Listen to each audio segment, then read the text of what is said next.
2000 बच्चों में से एक बच्चा ना लड़का होता है ना लड़की, वो होता है इंटरसेक्स या किन्नर जिसको हम बोलते हैं। आज मैं आपको ये बताऊंगी क्या कारण है जिनकी वजह से ये इंसिडेंस दिन पर दिन बढ़ता जा रहा है और बच्चा ना लड़का होता है ना लड़की। जो हम पहले ये समझेंगे बच्चा बनता कैसे है। अंडे सभी एक ही प्रकार के होते हैं जिनमें एक्स क्रोमोसोम होता है। आदमी के वीर्य दो प्रकार के होते हैं, एक जिसमें एक्स होता है और एक या वाई होता है। अगर एक्स क्रोमोसोम के साथ एक्स अंडा मिलेगा तो एक्स एक्स बनेगा तो लड़की बनती है।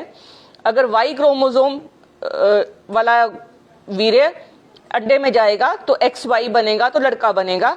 तो ये तो एक क्लियर अंडरस्टैंडिंग है। अगर ये ऐसा रहेगा, अगर कहीं ना कहीं क्रोमोसोम में दिक्कत है, अगर एक्स एक्स्ट्रा हो जाता है और जो एक्स एक्स वाई बन जाता है, ये कई बार क्या होता है कि एक्स गायब हो जाता है तो एक्स ओ बन जाता है। जब ऐसी कंडीशन आती है तब बच्चा इंटरसेक्स हो जाता है। उसमें क्या होता है कि जो उसके बाहर के अंग होते हैं, आदमी वाले और औरत वाले, वो मिसमैच होते हैं। अंदर बाहर से वो दोनों सेक्स के ऑर्गन भी हो सकते हैं और अंदर कई बार अंदर फीमेल ऑर्गन होते हैं और बाहर मेल ऑर्गन आ जाते हैं।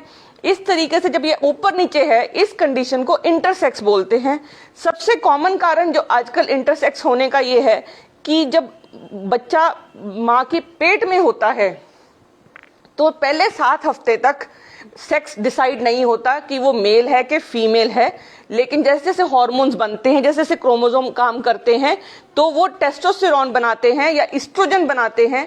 लेडी के लिए एस्ट्रोजन और मेल के लिए टेस्टोस्टेरोन बनता है। तो उससे फिर बच्चे के अंग बनते हैं, या तो मेल अंग बनेगा या फीमेल अंग बनेगा। और ये अंदर के अंग बनते हैं, जैसे यूट्रस और ओवरीज बनते हैं लेडीज में, और टेस्टिस बनती हैं आदमियों में। टेस्टिस और ये सारा सिस्टम बनता है।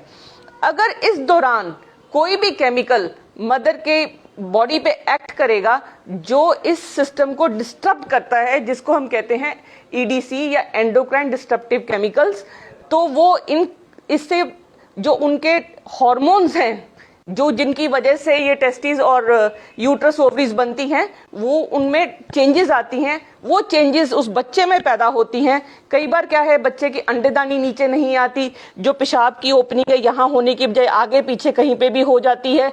तो जो ऐसी प्रॉब्लम्स हैं, कई बार दोनों अंग बने होते हैं, लड़की के अंग भी बने होते हैं, लड़के के अंग भी बने होते हैं। तो ऐसी कंडीशन को अवॉइड करने के लिए बहुत जरूरी है कि लेडी जब प्रेग्नेंट हो तो ऐसे केमिकल से दूर रहे जिनकी वजह से ये इंटरसेक्स बच्चा पैदा होता है।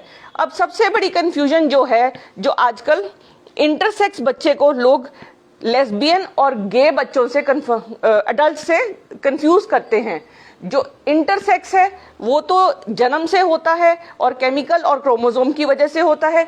लेकिन जिसको हम ट्रांसजेंडर बोलते हैं, उनमें जो बाहर के अंग हैं वो नॉर्मल मेल या फीमेल वाले होंगे, लेकिन जो उनकी सोचने की कैपेसिटी होती है, जो वो सोचते हैं, ठीक है ना। तो अगर एक लड़का है, वो उसके अंदर उसको लगता है कि मेरे अंदर लड़की वाले गुण हैं, तो उसको ट्रांसजेंडर बोलते हैं। ये कई बार लड़की फील करती है कि उसके अंदर लड़के वाले गुण हैं, तो वो फीमेल ट्रांसजेंडर है। तो कई बार वो अपनी सर्जरीज भी कराते हैं। और कहीं अगर लड़का लड़के से प्यार करता है तो उसको गे बोलते हैं, लड़का लड़की लड़की से करती है उसको लेस्बियन बोलते हैं। अगर वो दोनों लड़का या लड़की से अपने दिमागी संबंध रखते हैं या सेक्सुअल संबंध रखते हैं, उनको बाइसेक्सुअल बोलते हैं। पर वो इंटरसेक्स से अलग होते हैं।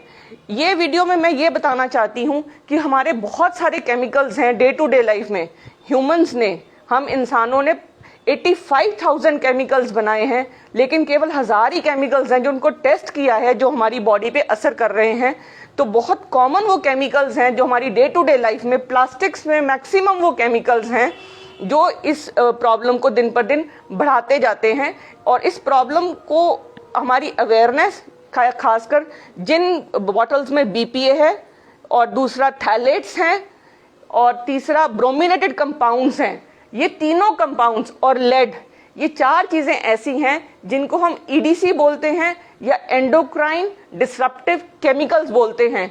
जो भी हमारे खाने पीने की चीजें हैं, टॉयज हैं, हमारे बर्तन हैं या हमारा खान पान है, अगर उनमें ये सब चीज़ें रहेंगी तो अगर हमारा जो ऑर्गेनोजेनेसिस है या जो जिससे हमारा बच्चे के अंग बनते हैं वो डैमेज होंगे, और अगर वो डैमेज होंगे तो जो एंडोक्राइन प्रॉब्लम्स हैं जैसे पीसीओडी हो गई, एम्बिगुअस जेनिटेलिया हो गया, क्लाइनफेल्टर सिंड्रोम हो गया, ये दिन पर दिन बढ़ते जाएंगे। तो ये बहुत ज़रूरी है कि हम इन केमिकल्स, पेस्टिसाइड से बचें और अपने बच्चों को सुरक्षित रखें।